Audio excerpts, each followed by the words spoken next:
మన ప్రాజెక్టులకు line clear.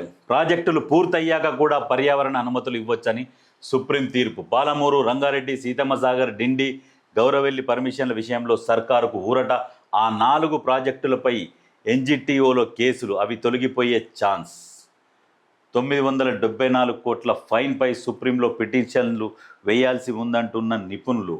అయితే మన ప్రాజెక్టులకు లైన్ క్లియర్ అయిపోయింది. ఇప్పుడు ఏదైతే పర్యావరణానికి సంబంధించిన కొంతమంది కేసులు వేసారు, అవి తర్వాత కూడా అనుమతులు తీసుకోవచ్చు. ఫస్ట్ ప్రాజెక్టులకు మాత్రం పర్మిషన్లు దొరికినాయి. దీని ద్వారా ఇప్పుడు ఏదైతే ఉన్నాయి పాలమూరు, రంగారెడ్డి ప్లస్ సీతమ్మ సాగర్, డిండి, గౌరవెల్లి, ఇవన్నీ ఇక ప్రాజెక్టులు స్టార్ట్ అవుతాయి.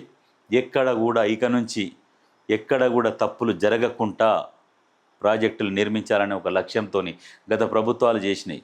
ఆ చేసిన తప్పుని మళ్ళీ మనం చెయ్యొద్దు, ఏ చిన్న తప్పు కూడా చేయొద్దు అని చెప్పేసి ఇందిరమ్మ చీరల కానుంచి, గుండు పిన్ను కానుంచి, ప్రతి వస్తువులో, స్కూల్ పిల్లల యూనిఫామ్ల కానుంచి ఎక్కడ కూడా నో కాంప్రమైజ్. ఇప్పుడున్న ప్రజాపాలన, ప్రజాప్రభుత్వము ఏది బల్లా గుద్ది చెప్తున్నది క్లియర్గా, ప్రతి ఒక్కరికి సీరియస్గా హెచ్చరికలు జారీ చేస్తున్నది. ఎవరైతే కాంట్రాక్ట్ తీసుకుంటారో ఆ కాంట్రాక్ట్ తీసుకున్న వాళ్ళకు కూడా చెప్తున్నది, ఎక్కడ కూడా క్వాలిటీ విషయంలో ఏమైనా తేడా వస్తే మాత్రం మీ బిల్లులు ఆగిపోతాయి. స్కూల్ యూనిఫామ్ కావచ్చు, అందరికీ ఒకే రకమైన క్వాలిటీ. ఇందిరమ్మ చీరలలో కూడా చీరలు ఇచ్చినామంటే వాళ్ళు కట్టుకొని సంతోషపడాలి. ఇచ్చిరు కదా తీసుకొని దేనికో వాడతామన్నట్టు కాకుండా, గత ప్రభుత్వం ఇచ్చింది బతుకమ్మ చీరలని, ఎవరైనా కట్టానని కనబడ్డరా? ఇప్పుడు చూడు, ఇందిరమ్మ చీరలు ఏ బస్సు ఎక్కినా, ఏ ఊర్లోకి పోయినా, ఎక్కడైనా ఖచ్చితంగా ఆ ఇందిరమ్మ చీర కట్టుకున్న వాళ్ళు ఖచ్చితంగా కనిపిస్తారు. ఆలోచన చేసుకోరు. ఆ రకంగా ఉండాలి. అంటే మీకు ఆ చిన్న చిన్న వస్తువులనే అంత క్వాలిటీగా మెయింటైన్ చేస్తున్నారంటే రేపు భవిష్యత్తులో ప్రాజెక్టులు ఎట్లా కడతారు, ఎన్నిసార్లు విజిట్ చేసి ఏమేమి వాడుతున్నారు, ఎట్లా వాడుతున్నారు, ఏం నాసిరకం కట్టడాలా, వీళ్ళ ప్రతిదీ పరిశీలించి ప్రాజెక్టు స్టార్ట్ చేస్తారు. ఈ గత ప్రభుత్వం లాగా ఫామ్ హౌస్లో కూర్చొని ఏదో ఆర్డర్లు వేస్తే కడితే తుమ్మి దూసిపోయిన ముక్క అన్నట్టు, కుక్కతోక తలిగి కూలిపోయినట్టుగా అట్లా కాకుండా మంచిగా స్టార్ట్ చేయాలి. ఎక్కడ కూడా చరిత్రలో నిలిచిపోయే విధంగా ఉండాలి.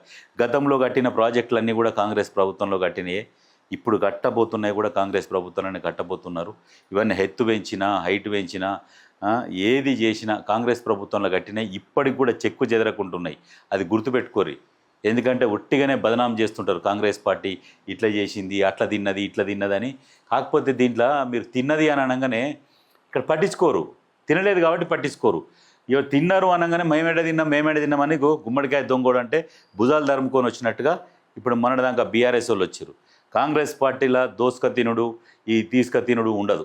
అది గుర్తుపెట్టుకోరు. ఎందుకంటే ఎవ్వరు తిన్నా పైనుంచి అన్నీ మానిటరింగ్ నడుస్తూనే ఉంటుంది. ఎవరు ఏం చేస్తున్నారు, ఏంది అనేది తెలిసిపోతుంది. ఎవరు తిన్నాల దుకాణం బయటపడుతుంది. అందుకని కాంగ్రెస్ పార్టీలో గుర్తుపెట్టుకోరు, ఎప్పుడు కూడా ఈ దోసుక తిన్నారు, తీసుక తిన్నారని ప్రచారం జరుగుతుంది, కానీ తినేటోడు ఉండడు. అది గుర్తుపెట్టుకోరు.